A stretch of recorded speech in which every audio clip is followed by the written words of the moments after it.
Idiot. এখানে বসে থাকলে কি হবে? তখন তো দাঁড়িয়ে দাঁড়িয়ে মার খেল, পাল্টা মারতে পারলি না? গাদা কোথাকার। আরে গ্রামের লোকরা ধরলো বলে তাই, নইলে চাকরের বাচ্চাটাকে আমি বেঁচে ফিরতে দিতাম না। আর ছোট ওকে এরকম আত্মার হয়ে ফিরতে হতো না। তুই চুপ কর। তুমি দেখে নিও দাদা, ওই চাকরের বাচ্চাটাকে আমি ছাড়বো না। মিতার সামনে আমার মেরেছে না, বদলা আমি নেবই নেব। আইয়া পড়ছি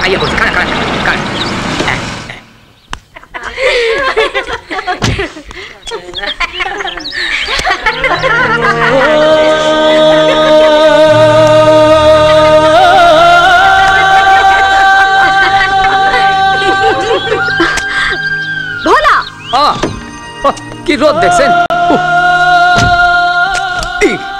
আজ্ঞা দিদিমণি, মেয়েগুলোকে দেখ।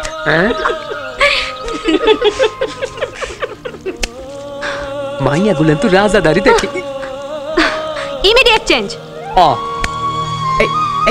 এই রে, আমার কাছে তো খুচরা নাই দিদিমণি, চেঞ্জ কেমনে দিমু? স্টুপিড, আমি ওই চেঞ্জের কথা বলিনি। তাইলে আজ থেকে ওদের কাজ চেঞ্জ করে দেবে। ছেলেরা আসবে রাজার জায়গায় আর মেয়েরা যাবে অন্য কাজে, বুঝেছো?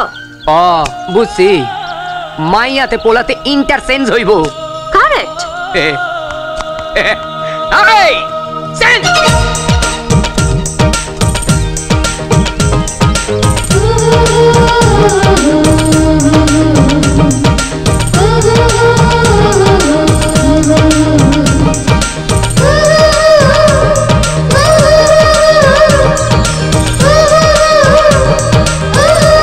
দিদিমণি, আপনি কি করলেন দিদিমণি?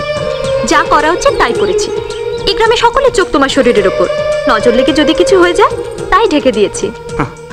দিদিমণি, এটা খেটে খাওয়া মানুষের শরীর, এই শরীরে কিছু হবে না। নিন। হবে। এটা আগে গায়ে জড়াও।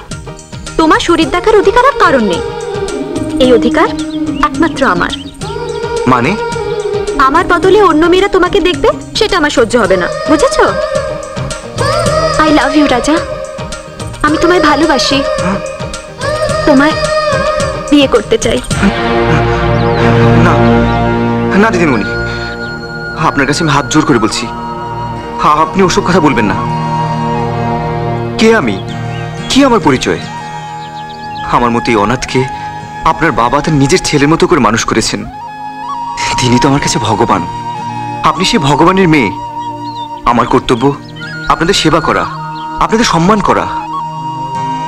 সেই ভগবানের আসন থেকে নেমে এসে আপনি আমাকে সম্পর্কের লোভ দেখাচ্ছেন। তার স্বপ্ন দেখো আমার কাছে অন্যায়।